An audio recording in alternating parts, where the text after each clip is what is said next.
Remember, you can also send me a tweet to EGBERTOWILLIES. That is, at Egberto Willies. Let us engage. It is politics done right. 1, 2, 3, 4. Well, folks, welcome to one more edition of Politics Done Right. I'm Egberto Willies, host. Thank you so kindly for being a part of the show. We are going to have a great show for you today. We have some great activists, like usual, in the house, and we're going to talk about not only local politics, but how it applies to national politics. You guys know exactly what's going on in the world today. Lupita, ¿cómo estás? How you doing, my friend? I'm doing good. Just have a little bit of allergies, but I'm just pushing through it. And I know people are kind of like running from you. If you have allergies these days, man, it's yeah, like, I'm literally scared to cough in public. Obviously, I take, precautionary measures. I cough in my arm, but I just get like stares from people when I cough or I sneeze. I hear you. Hey, folks, by the way, for you guys who are out there doing stuff, hearing all these things about the coronavirus, I want to tell you something. I just learned something today. I was actually listening to the Tom Hartman show, and they said that please do remember that everybody thinks the strongest alcohol you can use to wipe things down is the best. They think 91%. It turns out that doesn't break the seal of the virus. So according to what I've heard on Tom Hartman, you guys can research it on your own. I haven't been able to do so far, but I felt I needed to put it out there so that you guys can do that. They said 70% is the one that actually breaks the virus walls and cause it to shrivel up or whatever it does on the inside. Anyhow, we're going to have a great program today. Title of the show today is The Establishment Gamble Must Not Pay Off. Texas Organizing Project distills Super Tuesday, the election. Anyhow, folks, the corporate mainstream media is always on call. They were successful on Super Tuesday, but with groups around the country like TOP, Texas Organizing Project, grassroots action must ultimately do what? Win. We are going to win. Folks, in the two top representatives will be in studio to discuss Super Tuesday along with their successes. We have Mary Moreno. Mary Moreno, how are you doing today? I'm doing really well. Thank you for having us. Absolutely. Well, I mean, this is community radio, so we have to have grassroots community here, right? And then, of course, my good friend, Coretta Brown. How you doing, Coretta? Hey, Egberto. Hey, everybody. How y'all doing out there? Hey, let me tell you, Coretta is one of those activists out there. I call her like I always called Daniel. You know, Daniel Cohen, my buddy from Indivisible. One of those activists of activists, because she's everywhere. She's just everywhere. Anyhow, folks, in the blog of the week, we cover the establishment concerted attack on Bernie Sanders. We hope that just like the centrists coalesced around Biden, that Elizabeth Warren will do so around Bernie. I don't know if that's going to happen. I don't know if that's going to happen. I'm actually hoping that it will happen, but listening to and reading some of the statements coming out from her and her campaign, it's not seeming likely. It seems like they want to create a boogeyman out of the false Bernie bros. Every campaign have its Bernie bros, or actually have its bad bros is what I should say. And I think they want to use that as an excuse in case they decide to pivot for Biden. But, Crystal Ball really gave her a severe hit today on the Hill. And, she said, you've lost your chance to be liked by the left because the time to have endorsed, when they were coalescing around Biden, she should have coalesced around, because Michigan is today, Washington is today, Mississippi, I think, is today, right? So who knows what's going to happen. Anyhow, folks, in the blog of the week, we cover the establishment concerted attack on Bernie Sanders. We hope that just like the centrists coalesced around Biden, Elizabeth Warren will do around Bernie. But we are not going to hold our breath anymore. It would have been, I was defending her for the longest time with all my old Bernie bros. I was defending her along with my Move to Amend folks. I was defending her against my coffee party folks, all these guys. And you know what? It turns out, I hope I don't have to come on air and say, guys, sorry, you were right. But anyhow, if I have to, I will. Progressives must vote. Before I get to the program, I want to remind all our listeners that KPFT is a bastion of intelligent voices and programs. As a political activist myself, my favorites are Think Wing Radio. And who is Think Wing Radio with again? with Mike Honig on Mondays at 3 p.m. And of course, there's Open Journal with Dwayne Bradley and crew on Mondays at 6 p.m. And then we have Jazz Latino, Afro-Cuban Latin Jazz at its very best, hosted by Juan Flores and Lupita. And wait, who's that again? Lupita, that's me. The voice, I tell you. Lupita hosted and that's Tuesdays today at 12 noon. And if you missed that, you can go on the archive and check it out. And check it out. Hear the voices. And of course, there is Jenner Asian Radio, a weekly radio program featuring an eclectic mix of Asian underground, Bagra, Bollywood funk, Hindi Rai, where ancient sounds meet future beats.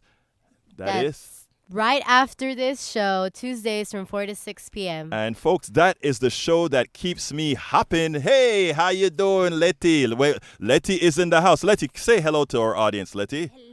Hello. How's it going? It's going fine. It's great to see you back here again. Oh, yes, because we have Nuestra Palabra after Generation Radio. Well, you know what? I need to add that to the list. How comes you never told me to add that to the list before? Because Nuestra Palabra is bad. I had never made to make sure to push that in there, but Nuestra Palabra. Well, Nuestra Palabra va a estar aquí ahora. ¿Está bien? Yes, bien. All right, good. Okay, folks, check out our full schedule at kpft.org, where we can find programming from music to politics to medicine to the eclectic. KPFT is a listener-supported public community radio station, so please remember, if you like what you hear, visit kpft.org and ensure we remain a strong, viable community radio station that provides news, programming, and information, not influenced by whom? The corporatocracy. And remember that, folks, that's who we are. We are not influenced by the corporatocracy. The monies that we spend to come on air comes from you. Our only loyalty is to you. Lupita, before we go to the blog of the week, I want to talk to these two activists first, because I think I want to start the question in this way. What did you think about the Super Tuesday results? First, locally, Mary. Well, what I was most excited about was to see people of color turn out. Right. And you saw that in the lines, the long lines, which was unfortunate.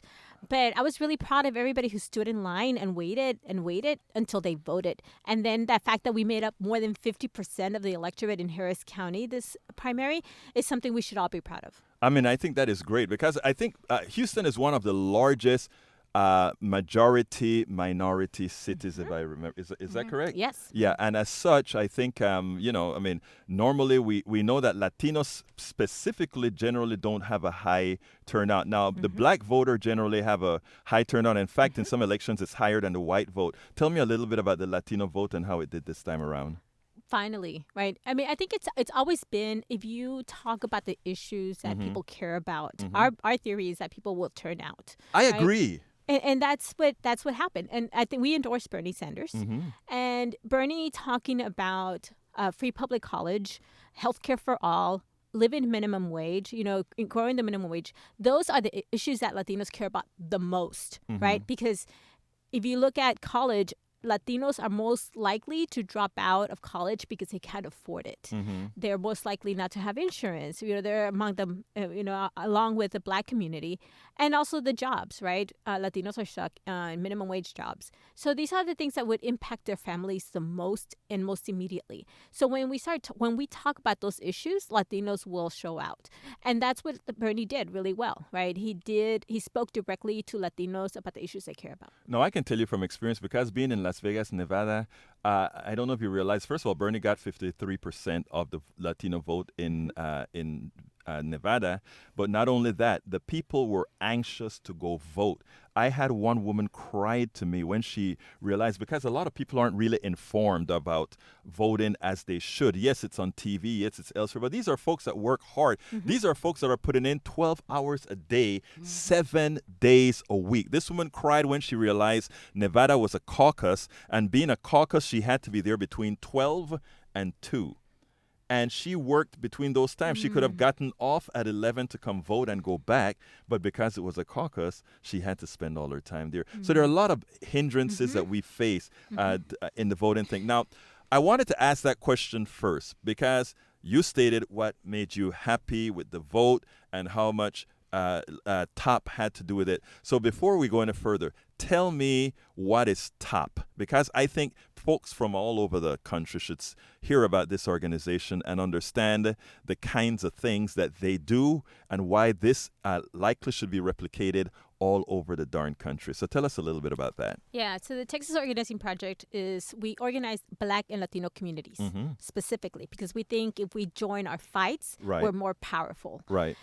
So we say we fight with two fists. Right. We organize year-round around issues that impact our communities. So that's the legal system, housing, jobs, the environment, healthcare. Then we also do elections in a big way. We don't register voters, but we get people out to vote. So when we knock on people's doors, this year we knocked or called or texted 195,000 people. Right here in Houston? In Harris. In Harris County? In Harris and in Bexar County and in Dallas County. Okay, great. But our largest program was in Harris County. Oh, so this is an organization that's not only relegated to Harris County. We're statewide. It's a complete... Well, it's in those three. We're in the largest counties, three of the largest counties in Texas. Bexar, Harris, and Dallas. Got it. Because we feel like that's where we have the biggest concentrations of Black and Latino folks. Okay. Right? And we can make the biggest impact there. Right. So we knock on their doors, we call them, and we ask them, what do you care about? Because a lot of times, people have full lives. They either work a lot, they have kids, they have school, they have a lot of things. So elections are might be the last thing on their mind. Right. But they care about things, right? They maybe top of their mind is that they don't have health insurance. Right. Or that their kids are going to failing schools. Or the flooding, right, in Houston especially, that their neighborhood floods frequently. And then we connect whatever issue they care about the most to voting, right? Because whether we some people don't think politics is sturdy and they don't want to be involved in politics. Right. But politics is part of your life, whether you decide to engage or not. Right. So we make that connection, and people respond very positively. When you have that person-to-person conversation, it's like the most valuable thing you can do to grow the electorate. That is absolutely true. And, I think there are studies that actually prove that if you call somebody, what percentage would go out and vote? If you send somebody an email, what percentage votes? If you talk to them, it's the most effective way because they feel sort of a connection with you. And especially if they make you a promise, yes, I'm going to go vote. They know that they may see you again. And the next question you're going to ask is, did you go vote? We ask people to make a plan. So we take a postcard and they circle what day and time they're going to go vote. Right. Then they give us their information. We take that postcard and then we mail it back to them. Because we start knocking on doors 2 months before early voting. And so when they get that postcard, they're like, oh, yeah, I promised that I would go vote on this day. It's another very effective way. And then we'll keep calling you until you vote. Right. Now, all of this takes money. And, being here at KPFT where we have to fundraise to keep our very humble abode together. And you guys can see we have chairs that are in need and we have microphones that are in need. How do you guys get funded? I've been to your, yesterday I was at your place to check it out, talking to Coretta, and it was like, it's an effective space, but you can see it's not a, whatever monies you get, you're frugal with the monies that you get. Yes. So how are you actually funded? And I tell you what, we don't do this, but for a grassroots organization, I don't think the FCC can tell me or would tell us that we can't say, hey, if you're a 501c3, how can people help you out? Yes, so we do take money from, first of all, we are a membership-based organization, so our members pay dues. But we get a funding from a variety of sources, from foundations, from individual donors. Anybody who supports the Black and Latino building power in those communities is welcome to fund us. Right. You know what is interesting? I mean, you mentioned Black and Latino, right?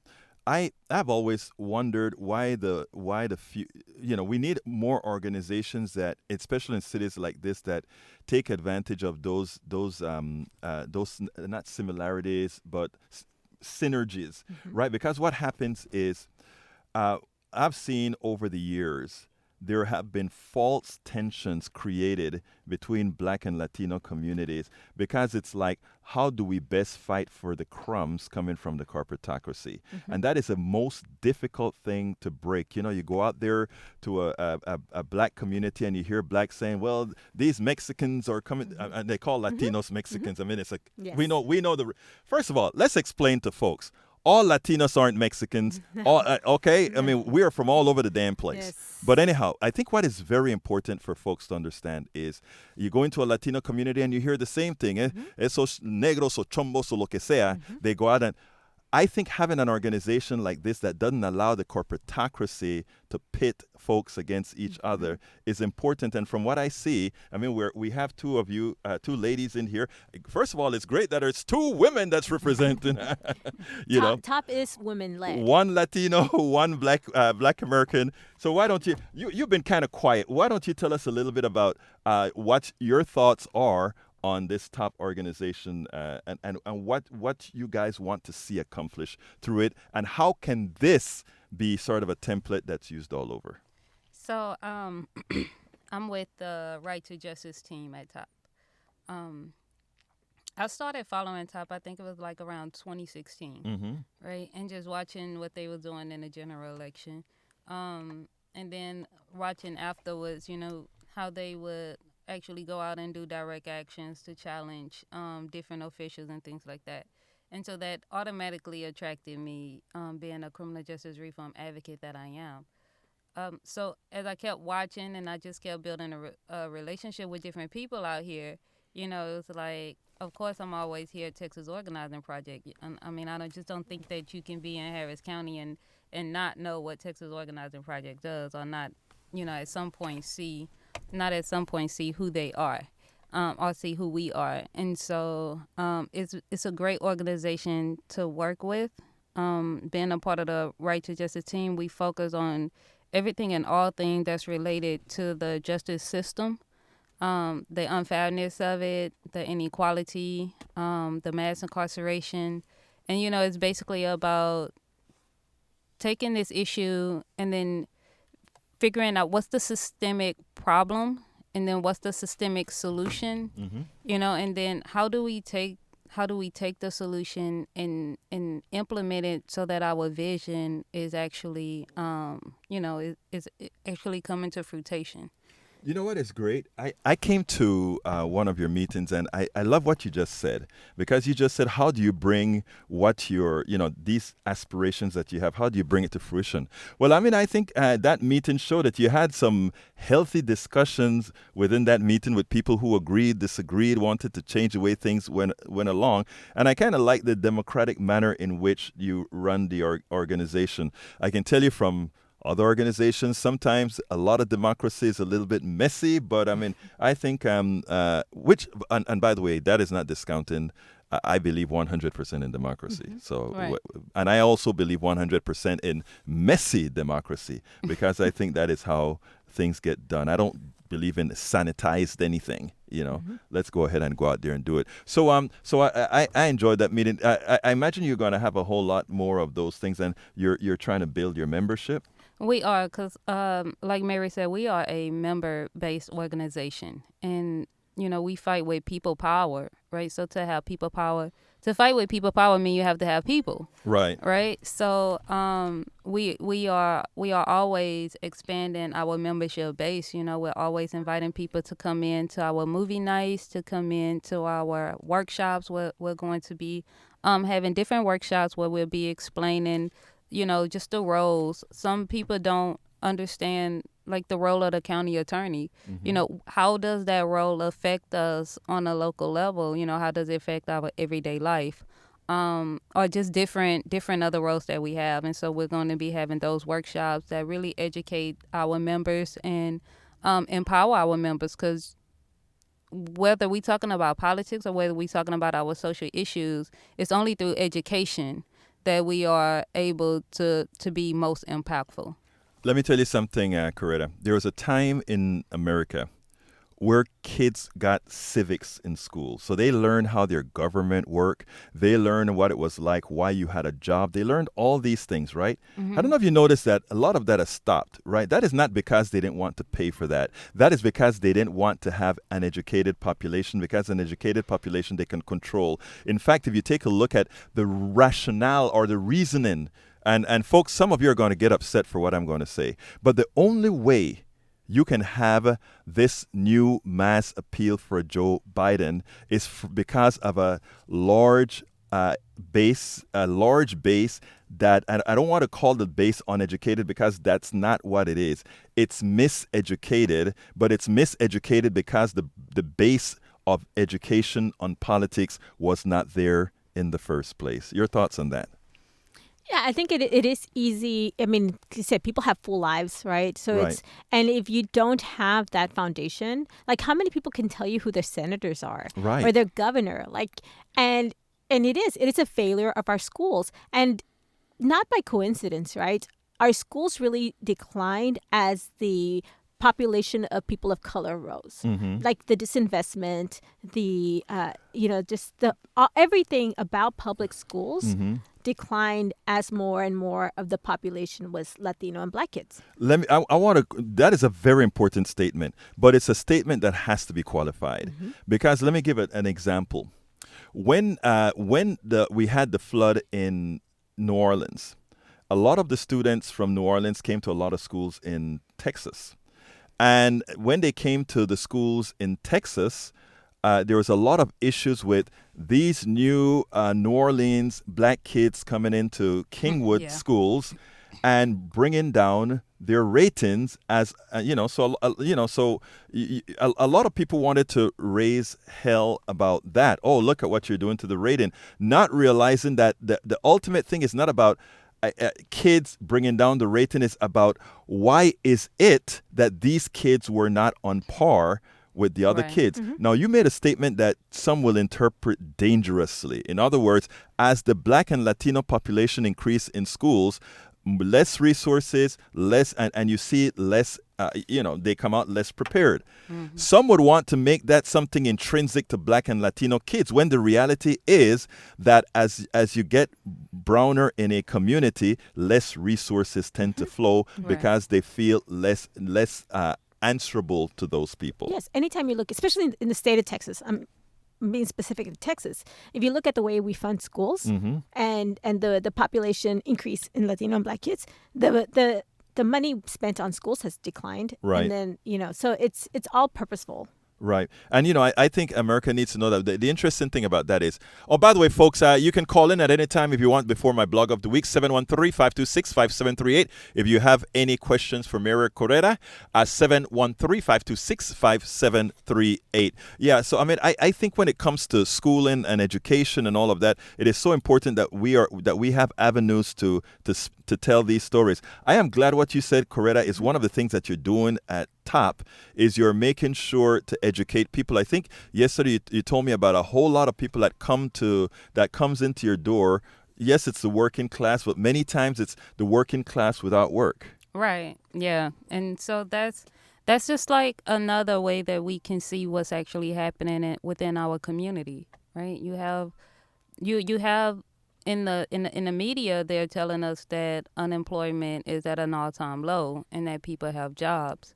But then you look at people that come inside, with issues, and they're coming inside. They come into top with issues, and they don't have jobs. And one of the issues that they're talking about is that there's not work out here, right? And so, it's just, to me, it's just kind of like Catch-22. A catch-22. But you know what is interesting? Because you said there's no work. Work doesn't only mean you have a job, right? Work also means you have the ability to get to a job. If your job is 30 miles away and you have to spend on $2 gas to get there back and forth, and you have to put a kid in for childcare, that is what make the progressive, the tenets that the progressives are running on, the policy the progressives are running on, so important. And that is what makes so many centrists, some knowingly, some unknowingly, so unkind, so selfish. Because what happens is everybody wants to see everybody working. That's fact. We want to see everybody working. But if you're in a city like Houston, Texas, where your job can be 40 miles away, that is a bill of $300-400 a month in gas. And you have to find somebody to hold on to your kid while you're off. I thought we were a family values country. Not only that, but if you have any sort of record, Right. all of these doors are closed to you, right? They're closed off to you. So it's really the epitome of injustice to expect everyone to have a job when not everybody has even the opportunity to have a job. to have a job. I had Leila Martinez, who was canvassing in Nevada with me, and she flew back with us to Houston. Now she's in New York, heading to Florida, doing canvassing all over. and she pointed out that she had a record, and she got her, I think she got her master's in something, I don't remember the public, I think it was public policy or something like that. And when you hear somebody she went to an Ivy League school, she got a master's in public policy, and she sat here last week and said, I am scared every time I fill out an application because there is that thing on my record. And we had somebody who called in, and as opposed to saying, yeah, this is something we need to change up, well, you know what you were doing. What I try to explain to the person who called in is that if we were to go ahead and tabulate every person in, let's say, Houston right now, and tabulate all the illegalities that they all do, whatever happened if all these people got caught? Right. Yes. Right. The thing about it is we've learned how to put a scarlet letter on people. Why didn't we put a scarlet letter on the guys who crashed the economy? They cause a lot more deaths than most criminals. Well, because they have money. Right. And so at the heart of our discussion is that you can actually have a criminal background and be successful if your family has money. Right. Right, because your family can hire you, or you have friends of friends that can hire you. Or, I mean, we can just look at what's been happening lately, and the president can just give you a pardon, right? And just, it's over with. So if you have money and you have a criminal background, you can be okay, right? If you have influence, or if you have a platform, right, and you have a criminal background, you can be okay because people gravitate towards you because of what they can get from you. But if you don't have anything, if all you have is yourself and your drive to work and a background, then you're gonna get, the bottom half. And that's why I was so disappointed, right, in some of the people that, some of the more moderate and centrist Democrats that I know. I was kind of disappointed because I'm thinking to myself, like, these are issues that directly affect you and your family. Right. The thing about it, though, Coretta, is for me, it's yes, disappointment. You're right. It is disappointment. But I think what I've learned to do, you and I were talking, and in fact, I used the comment that you made on my show yesterday when you said, how do you stay strong? How does one stay strong when you have all these you are right. You know that the policy of one candidate is diametrically opposed to the community who is voting for that candidate. You know it. Right. And you get the fifth degree, you get lambasted because you're telling the truth about a candidate whose policies are diametrically opposed to the people you represent. And in the case of Houston, most of the votes he gets are from people, when put into office, he will hurt. Yeah, exactly. And I just couldn't understand. People also have this they want to be pundits. They want to predict the future. Right. And they think they're also just so bound by what they think is possible. Right. And it's like asking somebody who's never experienced what liberation is to imagine it. It's really difficult for people to think of a world where they do have medical health insurance, where they do have free college. Right. It just sounds too good to be true, right? And I actually had a lady on my Facebook post, right, Mary, to your point, I had a lady on my Facebook post to tell me, she says, Bernie Sanders just scares me because he want to change our government. And I said, well, I'm asking her, okay, well, let's talk about this. What about it? What about it are you afraid? And she was like, I'm just afraid of the income cap. He want to put a wealth cap. I said, well, let me ask you, do you plan on making more than $400,000 a year? Right. And this is just on a low scale because I think the wealth it's several million. Would be millions, right? And so I'm thinking to myself, do you even plan on making more than $400,000 a year? I'm like, look, let's be real with each other.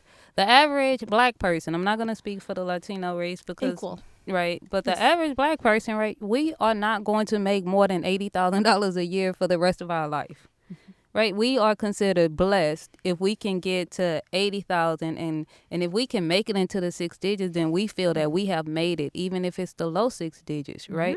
So what in the goodness gracious of life are you afraid of a you know? It is, and that's where I talk about the conditioning by the media, and I also talk about antiseptic slavery. Antiseptic slavery is what we have. The corporations are running. Many people don't realize yet that we are governed, and we are everything that we do is through antiseptic slavery. Before I go to the blog of the week, I'm going to take the first call. All right, caller, come on in. Hello? Yes, you're on. Talk to me. You're on, sir. Hey. Oh, okay. I didn't know if I was on it. I hear the two young ladies you have on talk about they're going serving the Black and Latino community, right? Yes. And I think that's wonderful. Mm-hmm. What about the white community? They're like, no. You kind of jumped ahead of a question I was going to ask, which was I wasn't going to say what about the white community. I was going to ask what about. I mean, we're all in this together. No, I know. Yeah. Let me tell you what I was going to ask. Let me tell you what I was going to ask. I was going to ask because I have a phrase on this station. If you listen to me all the time, I said we would have beaten the plutocracy when we unite the barrios, the ghettos, and Appalachia. It's a stereotype. But everybody understands the stereotype that I'm talking about. Now, I think I know the answer, but I'm going to let Mary answer that. Yeah, certainly. Okay. We do have white members, right? But I think like with TOP, it's about we put Latino and Black people first because they are the most impacted by the legal system, by a lot of the systems in the United States. So it's not exclusionary. Well, let me make another point. Yeah, go ahead. Yes, sir. Young ladies, don't sell yourself so short. I right before you answered, I was a little thrown off because I was listening and then I jumped on. So the last thing I heard on the radio was what's the other? Coretta, yes. Yeah, I heard her say that. This is the last thing I heard, and I want to comment on that. She says, well, Black people aren't going to make more than 80. Why limit yourself? Why limit yourself to say I don't think she was doing that at all. So it wasn't, it's not that I'm limiting myself, or it's not that I'm limiting our community. It's really just that Hold on, one at a time. What's your name, sir? Tommy. Oh, Tommy, this is my Republican brother. Hold on a second. I'm not Republican. Yes, you are. Hold on a second, my brother. Let her finish and then I bring you back on. Okay, so it's not limiting. It's just looking at the facts, right? If you look at the facts of what we have right now, many African Americans are not making more than $80,000 a year. And if we're going to tackle that issue, right, then we have to talk about the truth. If we're going to say that you're afraid of a wealth gap, you should not be afraid of a wealth gap. Yeah. You shouldn't be afraid. You shouldn't be afraid of the wealth gap because, generally speaking, we are not even expected, nor are we given the opportunity to make such kinds of money. We don't have straps on our boots, and that's period, point blank, and that is the fact. Yeah. Now, go ahead, Tommy. Respond. Well, let's talk about facts. Yes. Because those weren't facts; those were opinions. Yes. No. What she said is a fact, but go ahead and wait, because it is you are limiting yourself. And I will tell you this: I have plenty of Black friends. I'm a Spanish myself. I didn't want to say that because it really doesn't Come on, Tommy. I've been on your show, so it's okay. Greta knows who I am. So anyway, young lady, let me just put it to you like this: the fault of the limitations that you have on yourself mentally are because of the said people that you're trying to defend. Those people have every capability. Can you tell me what people? Can you tell me what people I'm defending? What's that? Like, can you give me an example of a person that I'm defending? Can you tell me the name of the person that I'm defending? Your mentality. You're defending your mentality, and you shouldn't do that because you're limiting yourself. Okay, Tommy. Let me respond to this because I think what I honestly think you misunderstood what these two ladies are saying. And I think you're looking at it through a prism, the wrong prism. I understand where you're coming from. In certain instances, if there are people not these young ladies, but there are people who would make comments. If you're in the Latino community, ¿Quién tú crees que eres? Who the hell do you think you are? You know that mentality. I know. You understand that mentality. This is not what we're talking about here, Tommy. What we're talking here is Coretta gave a statistical fact And statistical facts are one of the reasons I've always believed in free enterprise and sole proprietorship is that in general, in the aggregate, you can determine how much you want to make. You still have portions of it where you still have to be chosen, but we can go into that economic theory later on. But here's what I really wanted to say. Go ahead. Aguanta. Here's the thing that I want to say. First of all, Coretta is correct. Secondly, Coretta was not trying to limit the realities. She was saying what the realities are, and that this woman was fighting for a false reality. She had a feeling or a belief that a wealth tax would somehow have an impact on an inordinate amount of black people or Latinos. And the fact of the matter is, based on where our wealth is, that's a false take. Now, you as an owner of that company that you own, and just like the company I own or whatever, we understand that, and you know that. Okay? So so do not make the mistake to think that either one of these women are diminishing what their expectations. Go ahead, Coretta. And then I just want to I just want to bring this up from Brookings.edu. Right, in 2018, the median household income for African Americans, at which half of the household have higher incomes and half lower, reached $41,511.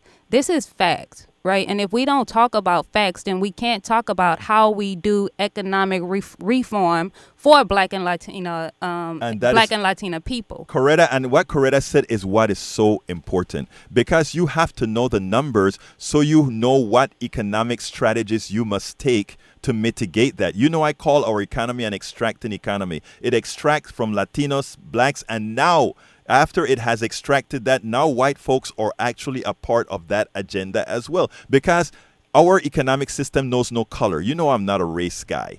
I'm not a race guy. I don't believe in race, but I live in a race conscious society. And in doing so, we have to acknowledge that race plays a game in the way the plutocracy controls. Notice you don't hear Oprah, you don't hear Beyonce, you don't hear Kanye talking out against Donald Trump.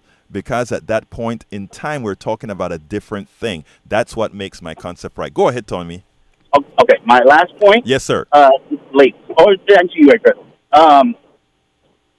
when people become successful, yes, and a little bit older, they get a little bit wiser, and they start to look back. I remember growing up. I'm going to make this short. I remember growing up, and I grew up in a Latino. I grew up in Denver Harbor. I don't know if y'all are from. Yeah, of course I know it. Come on, I know Texas, man. And I had politicians go to these recreation centers where we used to play basketball, and then whatever, and just tell us, not advise. They used to tell us, hey, go vote for this person. And I would ask my parents, why do they think we're going to vote for this person? Who's he against? And it was always a Democrat. Right. Me being the person I am, I was just like, how does he know? How do they know who I'm supposed to vote for? But Tommy, you and I think the same way in that respect, and you know that. It made no sense to me. So my point, and it still doesn't make any sense. My point I want to make is, when people get older and wiser and they start to make money for themselves, they're no longer going to be Democrats. So I thank you, young ladies, for taking care of the people that don't have the wherewithal. I appreciate it, but just know that when they become successful, they're not going to vote for you anymore. Okay, hold on a second. Tommy. Don't get partisan on that one, because you're absolutely wrong, my brother. But that's brother. I'm a living example. My brother, you are just one. You are just one example. But I did fairly well in my day, and I know many like me. And I know many like me too. Hey, but hermano, thank you for calling. Hey, brother, I got another. Hey, bro, hermano mío. I got another call, but look here, like usual, you keep calling because I'm going to turn you into a progressive yet. You take care, brother. Please. All right, man. You hermano, adios. Bye. All right. Okay, let's go. Line 2, come on in. You're on. Yes, sir. Tommy. Yes. Spot on. Okay, talk to me, my brother. Hey, today I got all my Republic. Yeah, I have a lot of conservative callers and listeners. Good. Bring it on. No, yeah, like come on, my brother. Talk to me. What happened to personal responsibility? Yes, I agree. I worked my way through college, 2-3 jobs, and paid my own way. Yes. I go to the grocery store, drive in my 2006 pickup truck, see the black mother and son with 3, 4 shopping carts full of food. Mm-hmm. Put mine in the trunk. Put yours in the back seat so you can drop me off. Yeah. They're not going to go to work. Okay, let me tell you something. I want to answer this one. I really want to. I know Coretta is seething, but I want to take care of this one, Coretta. I'm not on welfare. Brother. Let me tell you something. You see, that stereotype, right, is such a false stereotype. But the thing about it gets traction because when you have a Fox News or whatever, they look for that one person they can find doing that, right? But what they never show you is they never show that the white counterpart doing that, which there are a lot. They never. The truth of the matter is the people that have this is not a racial statement. This is just a factual statement. The aggregate thievery in this country is white. It's not black. It's not Latino. The aggregate thievery in this country. Remember that. The people that have ripped you off the most. You, my brother, my white. Are you a white guy? Yes. Okay. You, my white brother.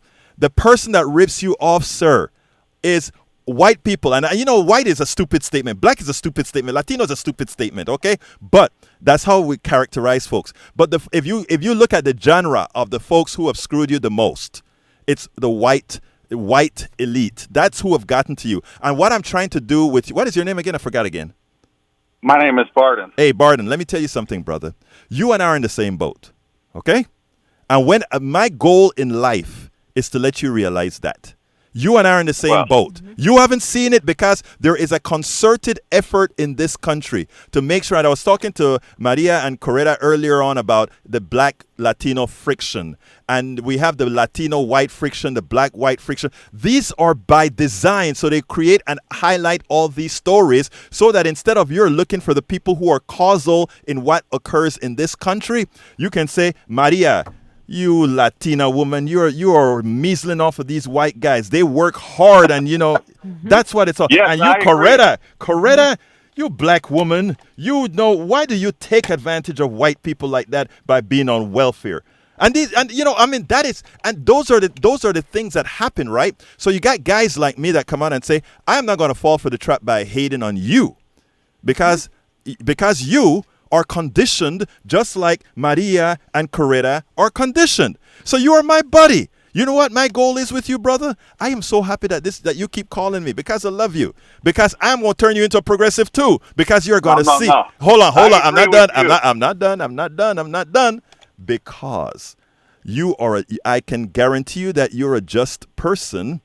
And if you are presented with trusted stuff, your justness will prevent you from moving on. Looks like Maria wanted to tell you something. And meanwhile, Jamie Dimon is walking away with a bank, right? Right. Like, we can't focus on people that person in line who's paying for her groceries doesn't have power, right? It's the powerful elite in the banks, in the corporations that are walking away with billions. And meanwhile, we're fighting for the last cookie. Right. And then I want to say too, the person who the lady, the African American lady with her son that you saw in the grocery store, right? I want to ask you, what do you do for a living, if I may? I work for the county. You work for the county. Now, how many African Americans work for the county, or how many Latinos work for the county with you? What would be your estimate? Would you say that there's an equal amount of whites and an equal amount of Latinos and an equal amount of African Americans that's working there? Yes, I would. You would say that, right? And so, would you say that there are any opportunities right now for somebody to come in and put their application in and get a job? Sure, there's a website full of opportunities. Right, and so they then can't fill. Right, and so then what would be the requirements to be able to work for the county?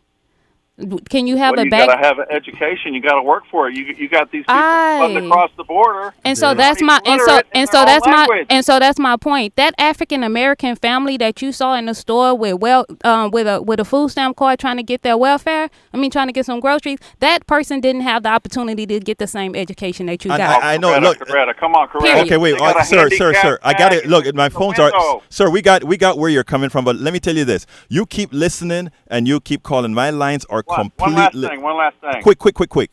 You want Bernie to give you everything. No, I do not want Bernie to give me everything. That's not incorrect. That is incorrect. I did not even want to be on welfare. to be honest with you. I wanted a job, I wanted a career, and I wanted an opportunity to take care of my children and my family and have the same opportunity to have a 401k and a health care plan that I paid for out of my own pocket. And that's what I want. That is what most people... Hey, sir, let me tell you keep listening. And by the way, go to egbertowillies.com and read some of my blogs, because I guarantee you, ultimately, we'll get you, brother. You have a good one, okay? All right. Bye-bye. Wow, that is something like, I have health care. I Yeah. have a living wage. And But I still want Bernie to win. Exactly. Because I want others. Because especially like right now that we have this pandemic, Yeah. if people were able to take care of themselves, all of us are going to be healthier. Exactly. Now, this phone is loaded. Look, I can't give my blog of the week, and it was a very well-written blog of the week. Okay, come on in, line 3. You're on. Is that me? Yes, Sorry, you. Berto? Yes, talk to me, brother. Hey, this is Wayne. Talk to me, Wayne. I just want to shoot in that guy that just got on. I don't know his name or not. Yeah. But tell him that Ronald Reagan been dead 30 years. Tell him Ronald Reagan been dead 30 years. Hey, Wayne, that sounds like you, Wayne. That sounds like You know you. who it is now, because I've been sitting here listening, but I couldn't pass this one up. That welfare queen shit is gone. You know, let me tell you something, guy. Okay, it's wonderful hearing your voice. I got to go to the other call, but thank you for calling in, Wayne. Okay. See, I'm a black man and I earn a good living. I don't tell you how much money I make, but you know me, Alberto. I know you make a lot of money, Wayne. But when my wife go to the store, she go to the store with my son, and she could bring home a trunk load of food. There you go. and ain't no welfare paid for Brother, it. we know. Look, what we have to do. Let's understand Wayne, that off the bat. So don't look at every black woman that come in without a husband at that time. Wayne. Is paying for food stamps. Wayne, you know, the way I handle things, you know what I do? The stereotype has been imparted on these people. My goal is not to just go fight with these folks. My goal is to bring them in by showing them what's right. Thank you, brother. Have a good one. You too. Bye-bye. All right, let's go. Line 4. Come on in. You're hot. Yeah. Hello. Come on in. You're kind of noisy. How are you? All right. Talk to me. Yeah, Roberto, I don't know what time this is. I just got tuned up. Hey, look, I can barely hear you, sir. Like you have a lot of background. Can you come in a little closer? Can you hear me? Yeah, but you were kind of fuzzy. No, sorry about that. I'm driving. Okay. Oh, you're driving. I tell you what, I'm going to put you, call me back. I will take your call because it may be a bad connection, okay? Call me back. All right, let's go. Line 5, come on in. Hello. Yes, you're here. This sound like MOD. Talk to me. Y'all know that Pay to Play? Yes. And there were 2 white actresses, but you know who the other, I think 24 people that were busted for that? They were, let's see, they were Hebrew, they were black, they were, hell, a Japanese banker even. Okay. And so the point is, if people want to dig in the ditches on the racism, Roberto, that's a little we got to work with. But there's a class, and we're not in it. There's a club, and we're not in it. MOD, you know something? Prescient statement. I got to go to the other call. I only have 13 minutes, so thank you. I just want to say one thing, then, if you don't mind. Real quick. Those exit polls showed Bernie winning last Tuesday, and he got burned. And so I'm afraid, when this at the last minute, there's some folks supposedly that voted for Biden. I'm going to say what type or race or anything, but it's hacked. I'm certain of this. I got you. I'll leave you with that. I got you. Thank you, brother. Bye. All right, come on in. Line 1, come on in. Oh, you're still loud. Can you close your window? Is this the Politics Done Right show? Yes, it is. You're loud. Can you hear me? Yeah, can you close your windows because it's apparently it's very loud. Close your windows. It's too loud? Yeah, it's too loud. You have to close your windows and I'll be able to get you. Let me put you on hold and we'll take it after. Okay. All right. All right, let's see. Line 2, come on in. Hello? Yes, you're here. Hey, Alberto. Hey, question. All through the YouTube, everything that you watch on TV and then the radio and everything. Yes, sir. It seems like to me, Spanish, black, white people, it's always think that everybody seems to me playing a victimization card. Okay. I mean, how much does the American can give to all these people? It's just. In what way do you? How would you call it a victimization card? What? I have 2 women in this studio right now. Which one of them played the victim card? Well, That's what I mean. Everybody, we don't get this. We black people don't get this. We white people don't get this. We Spanish people don't get this. Let's stop. Where are you from, or what's your? I hate race, but I'm gonna still ask you. What's your race? I'm an Asian, sir. You're an Asian. Okay. Mm-hmm. So, what do you think that you came to this country, or you were born here? Which one? I came to this country. And how are you doing? Are you fairly well off, or you work? I'm not middle class. You're middle class. I think everybody in this room is middle class. Okay.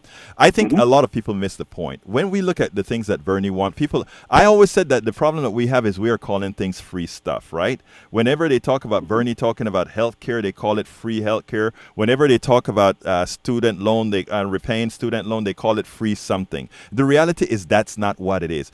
The healthcare system is paid by all of us. The only difference is that it's paid through taxes, but it's paid for. It's not free. It's paid by all of our labor based on the progressive nature of how things are. I mean, because a stockbroker makes $1 million a year doesn't mean he's worth $1 million to society at all. You want to say something? Yeah, I want to say, because I'm believing that I'm hearing the caller right now saying that we're playing the victim role because we are actually pointing out the facts of what actually is occurring. Right. Education is not equal across the board. We can like that is not a matter of opinion. And if there was some kind of way that we can actually get the people who seem to believe that we are victimizing ourselves to just at least go to our schools.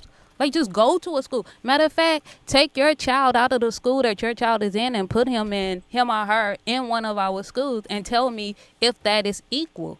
And if you can tell me then that your child is receiving equal education to what my child is receiving and that it has nothing to do with property tax or anything like that, then we can say that we're playing the victim role here. If you can tell me that I can go and apply for the same job with the bachelor's degree that I have, apply for the same job that many other people out here have, and then that I can get it, even with my criminal background, then we can say that I'm playing the victim role. Right. But if the fact of the matter is that there are certain barriers set up to stop a person from being able to enter, then the discussion is not a victimization. The discussion is saying, how do we collectively work together to bring down or break down the barriers that's stopping people from being able to live on their own? Your response, sir? Well, that's what I'm saying. White people do the same thing, don't they?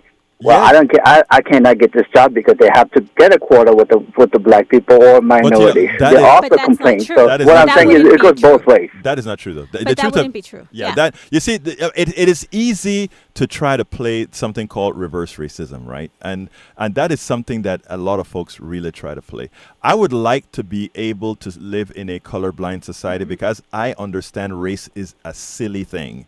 The thing that separates races is silly. You couldn't procreate if there were any big differences. That's just biology. But even from the creation, we've never come to terms with the creation of this country, the founding of this country, right? And how it was the foundation of it is racist. Yes, that's what it was. It was by design to degrade people, and I mean, of course. Hey, my friend, look, thank you. Keep listening, keep calling, but I have 5 calls that I have to do in 4 minutes. Okay. All right, thank you very much. Thank you, sir. Bye-bye. All right, let's see. Line 3, come on in. All right, like I said 4 years ago, go ahead. We needed Donald Trump to win for military strategic purposes. Right. And he did win, and it woke the left up. If it wasn't for him winning, there wouldn't be what's going on now. I know you were totally in agreement. I didn't call back to rub it in, but 4 years later, saying the same thing. For military strategic purposes, a Donald Trump win would be good for the left.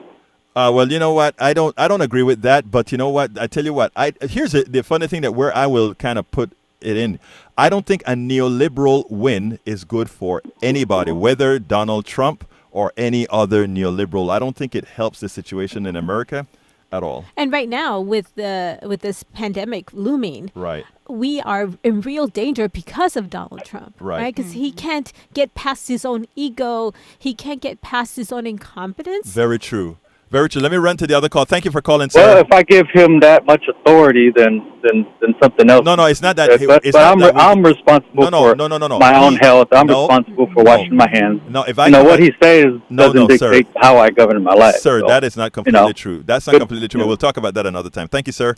For making the tests available, I can't make the tests available. Okay, go ahead. Line 4. Come on in. Line 4, you're on. Line 4, you're on. You're on line 4. Yes. Yes. Hi. I'd very much appreciate if you could go sketch an outline of the upcoming national elections. How does it relate the board elections and the listeners' elections? How do they? What is the ultimate deciding vote? What are you talking about? Thank you. Are you talking about the national elections, Pacifica? Oh no, I don't discuss that, sir. I'm talking politics done right. Thank you, sir. Bye bye. Thank you. Bye bye. Okay. All right, let's go. Line number 1. Okay, I wanted to answer the first caller about how he was talking about people depending on welfare. Yes. And if you look at how the country was built, people built it ourselves. Even Texas was built because settlers were given land or sold it cheap, and they got to own whatever they developed. And we haven't taught people those skills. Even conservatives, if you ask them how to set up a school, they don't know how to do it. No. So when we start teaching, if we start teaching people ownership, we will stop I need to stop you right thing there. about you can't get jobs. Wait. You know what I mean? No, ma'am. That's what we need to teach people. We need to help people have that. I need to stop you for one thing. You see, one of the things that we have in America, right, is when we've learned history, we've learned one side of a history that's false.